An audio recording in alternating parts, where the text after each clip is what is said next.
Hello, everyone. How are you doing? Happy Thanksgiving. So I'm going to be reading from, I'm Michelle, and I'm going to be reading from Jim Stevens' book. It's 101 Proofs for the Absolute Existence of God. Okay. So we've been reading them for a little while, and I am going to be reading the proof number 77, and it's called God of the Gaps. Okay, let's get started. If you start to share with people some of the recent scientific evidence that points to God or a master designer, you may hear the rebuttal from someone that your evidence is just the God of the gaps explanation.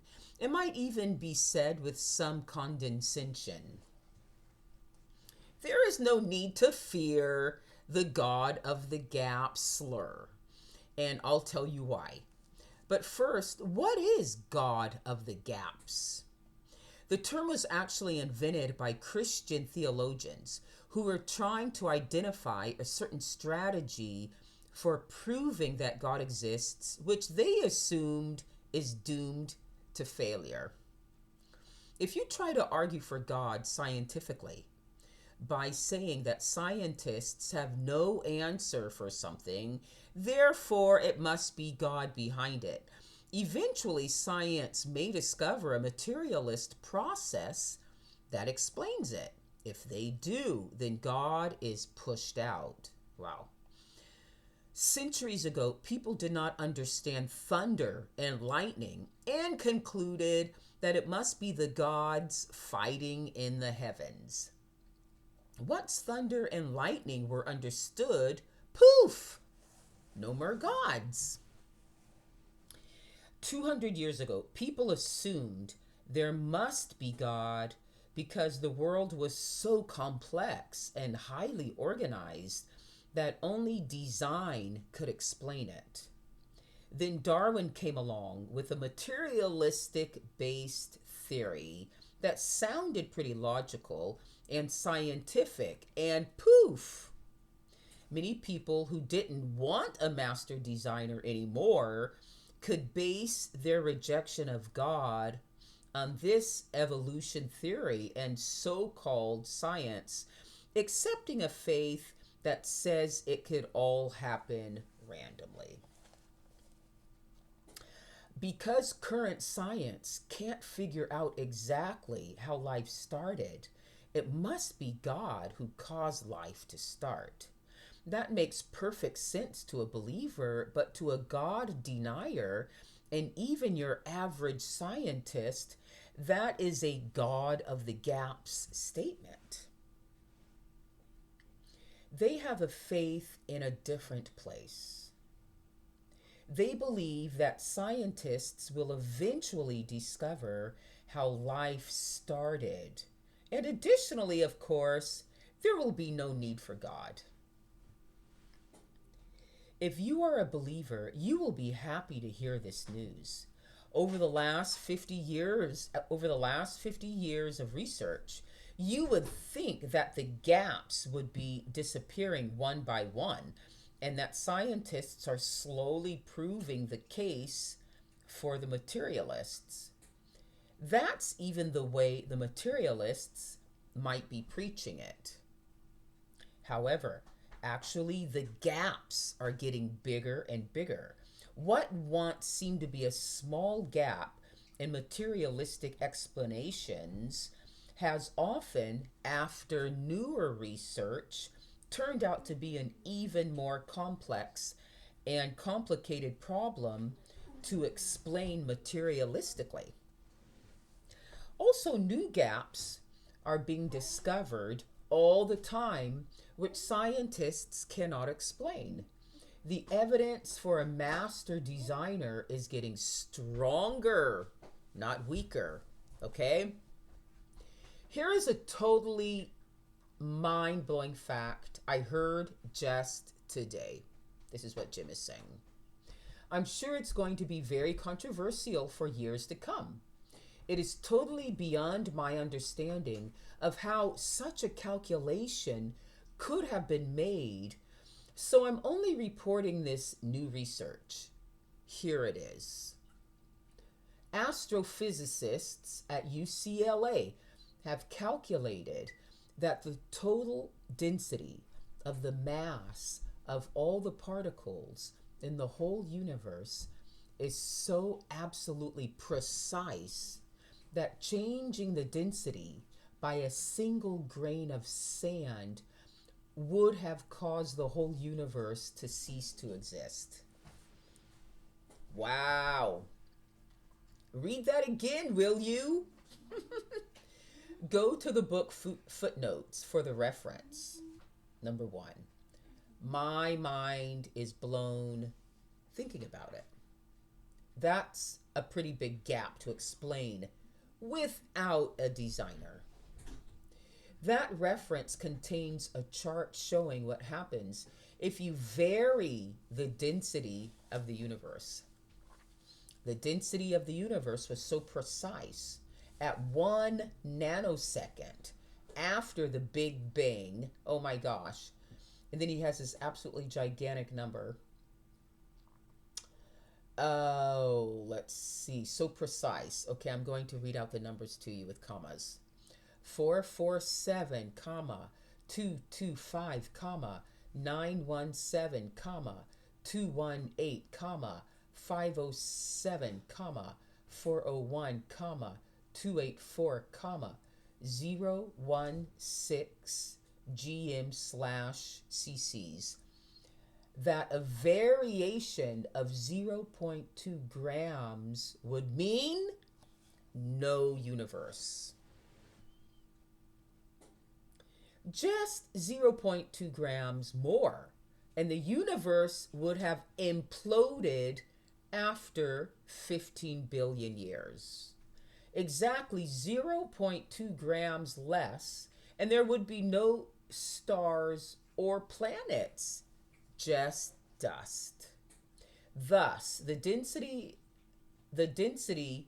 1 nanosecond after the Big Bang was set to an accuracy of better than 1 part in 2.235 sextillion, or in other words, 10 to the power of 21. Even earlier, it was set to an accuracy better than 1 part in 10 to the power of 59. Exclamation point. Here is a different example in another field. Biologists thought for a long time that most of the DNA was useless, left over many mistakes along the evolutionary trail. They called it junk DNA. Maybe you have heard about it, but have you heard the latest? They have found that there is no such thing as junk DNA. In fact, all the DNA seems to be used in the best, most efficient way possible to create living beings. They further discovered that some DNA does not even double duty in 2 different processes. One amazing section does triple duty. A new gap was discovered, a really big one for evolutionary biologists. There is no known materialistic explanation for how this type of DNA could have evolved because it performs 2 essential processes for life. And there's more. The gap for a materialistic explanation for the formation of a single living cell is growing bigger also. The odds of a single functional protein happening randomly are put at 1 in 10 to the power of 80. Scientists currently estimate that 265 to 350 proteins are the minimum requirement for life, but more likely it will take at least 500 to 1,500. Still, those estimates are only for parasites that live off of other living cells. Not very complex life. So the estimates for a self-existing and reproducing cell is probably between 1,500 and 1,900 genes for making proteins. So the odds of producing just the proteins for life by random chance are now something like 1 chance in 10, get this, 1 chance in 10 to the power of 40,000. Gaps are not disappearing as predicted. They are getting wider, and new gaps are being discovered all the time. Take another example from astrophysics. My previous chapter, proof number 76, which is called 200 Parameters for Life, lists a few examples from the 200 known requirements for a planet to be hospitable for life. It was first thought that there were only 2. It's a known fact that 200 number will never decrease. Most likely it will continue to grow. There are not gaps anymore. They are proven scientific facts. Calculations against natural forces alone, being able to create a habitable planet like ours, have been increasing. Hugh Ross optimistically put the odds at 1 in 10 to the power of 215. Remember, there are only 10 to the power of 80 atoms in the universe. All the evidence in the world will not convince some people who don't want to be convinced. But when the evidence becomes so overwhelming, what can you say about the person who won't accept it? That's just hard-headed. Here's an example that I'm borrowing from Richard Swinburne. There was a man who was kidnapped from a madman who was intent on killing him. The madman rigged up 10 machines from a casino that are used for shuffling cards and dealing out one at a time. Each machine had a regular deck of 52 playing cards to shuffle. The madman set explosives all around the man, and he calibrated each machine so that it would send a signal to set off the bombs if any card were drawn, except the ace of hearts. Only one card from out of 52 in each machine would save his life, the ace of hearts. And all 10 machines had to produce an ace of hearts. If any machine dealt a different card, he would die. The madman goes a long way away and activates the shuffling machines. No explosion. He comes back to the room, and there is the man safely alive, and each machine has dealt an ace of hearts. The man totally cannot believe his good fortune. He is alive. How could it have happened? Was it an act of God? The odds of his survival were impossible.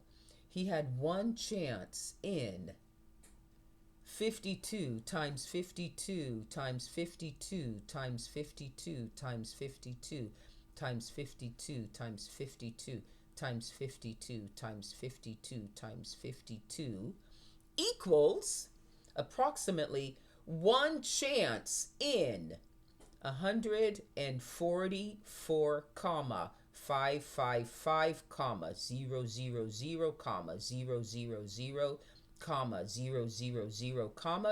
000, 000, period. He states to the madman that surely there is a God, or this could not have happened.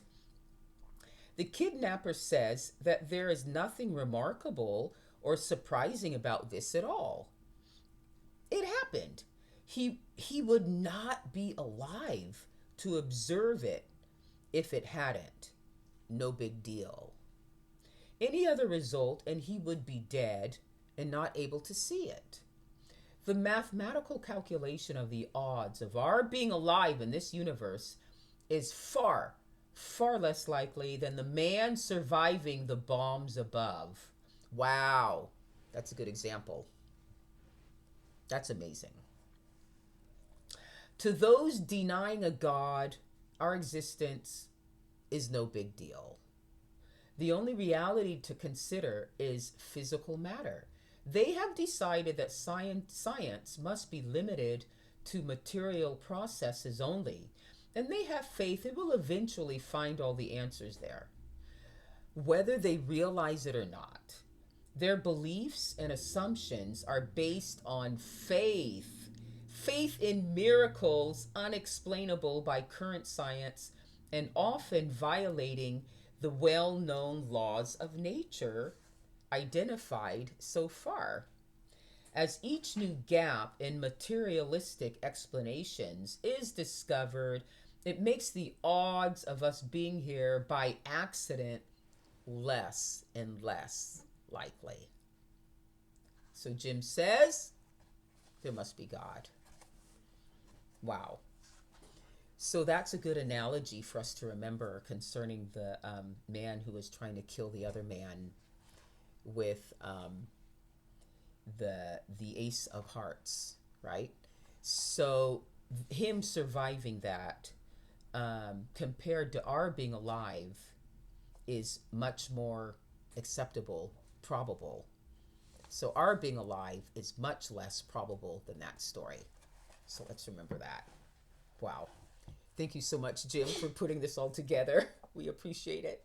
Okay, take care. I hope everyone has a nice day today. All right. Bye. Thank you.